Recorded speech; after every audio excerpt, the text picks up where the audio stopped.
மறைந்திருந்து பார்க்கும் மர்மம் என்ன?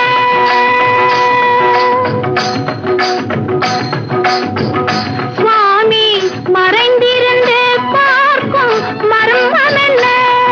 அழகர் மலையழகா இந்த சிலையழகா என்று மறைந்திருந்து பார்க்கும் மர்மம் என்ன?